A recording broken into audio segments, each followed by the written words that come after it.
So, no filter. Congratulations. You managed to qualify for the games. How does it feel? Describe us the feeling.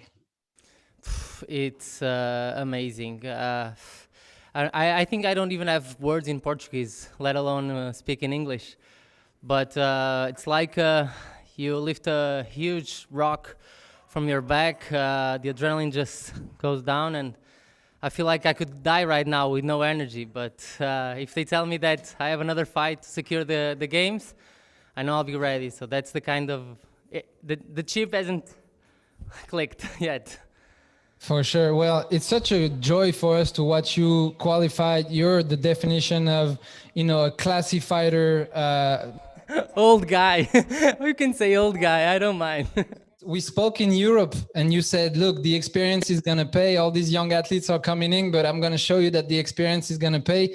Walk us through your day of competition and how did you manage to win, fight by fight, and obviously the one that you managed to qualify with.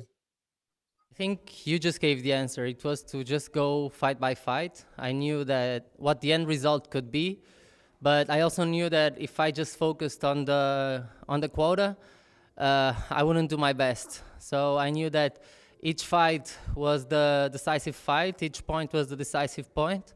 I had a few moments in the second fight where I kind of rushed it, just feeling that anxiety. And even right now in the semi-final or in the classification match, you need to tell yourself it's a lot of time inside to be able to be all the time in full mode, but that's what I tried today and it paid off. For sure, and this is great experience for the Olympic Games. I feel like for this type of competition where it's win or lose, it's not like you get the medal, it's win or lose. It's such a crazy balance between, going and you have the energy, but staying calm and under control. Right? I think that this was harder to face than the Olympics. At the Olympics, I was completely relaxed because it's like you're in the biggest stage. You're going to do what you love no matter what. You don't even think about win or lose. You just think about your performance, how you're going to be, how your body is. And today, you know that even if you are at your best, something goes wrong and then you will lose the chance to go to that place. And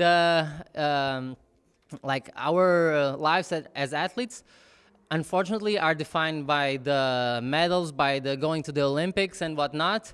So it puts a lot of pressure that you usually wouldn't have. Usually it would be really just one more fight, but today you know that in the end you have something else waiting. For sure, and that's my last question before giving the hand to John. If you go and you talked about Rio, you talk about all the process. If you had to go and kind of remind us the stepping stones that for you, all this hard work for 4 years, you now qualified. Run us through kind of a quick run back of these crazy 4 years and what comes to mind. Once again, 5 years. Remember that we are already in 2021 and a lot changed. I went to Rio in minus 58. Then I took an adventure to minus 68. I know I didn't do the things as they should be done, but I only discovered that too late. So I went back to 58. I moved to Madrid. Then I came back to Portugal after 1 year. Because of the pandemic, I had everything planned to start working as a medical doctor after the Olympics, but because of the pandemic being postponed, I had to start before. So I've been working a 40-hour shift each week, plus 2 trainings a day. So I don't know, I think that these 5 years, if you look at from one side, I think they feel like 100. On the other hand, I think it was yesterday that I was in Rio. And it's when you're here, you don't remember all of the hours of training that you hated, all of those moments when you said I could just be in bed. I just wanted to eat a little bit more, but it's worth it. Yeah, absolutely worth it. And I want to echo Arthur's congratulations, Rui. Long-time campaigner, long-time medalist, but you're nearer the end than the start now. And I heard you talking to someone on the phone. May have been your father. I'm not sure. I don't know if I heard Papa. Okay. So give us what was the content of the conversation to Papa? Oh, he was super happy. He was crying with happiness. And I was just telling him, it's okay. He said, just don't worry. It's really happiness. Because if I suffer, I know that my parents suffer 10 times more. Like every injury that I have, I know, for example, I tell my father everything. To my mother, it has a little filter because I know that she makes it 10 times harder. So I reduce 10 times for her because I know that then she will imagine the real thing. And I know they suffer a lot with all of the diets that they see me doing, all of the trainings, all of the moments that they know that I cannot be there. So it's a relief for me, but also for them, for my coaches, for my girlfriend, for everyone that has been supporting me through all this time.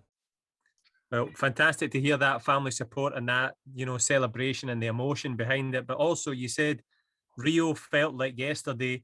Tokyo's going to be here, tomorrow. That's the way it works. It goes fast. As I said, you've got the Olympic experience. You're a seasoned professional now. You said you were an old man. I wouldn't say that. But you've got the experience. How's that going to change your preparation and approach to Tokyo to savor that moment, to enjoy the chance to be an Olympian during a historic Olympic Games? I don't think it will change anything on the preparation. It might change on the day of the fights. For example, for Rio, I knew that until I think it was 17th of August of 2016, I knew that day was the best day that I was physically prepared. That was my best day so far. But I think I didn't quite get to enjoy Rio the way that I did, for example, Manchester, the World Championship. In Rio, I had my family there, my friends, my girlfriend, and during the day, I didn't go to see them because I didn't want to get distracted.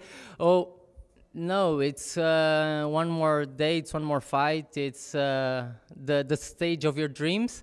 So you just need to be there with the ones that supported you. I know that in this case, Tokyo won't have the public, but at the same time, you know how to enjoy the day and not just leave okay, this fight has finished, I won, who is the next one?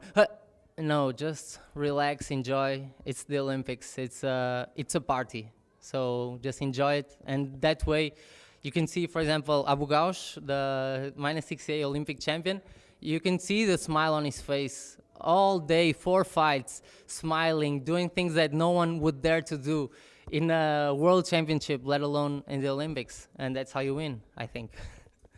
I'll talk to you after Tokyo.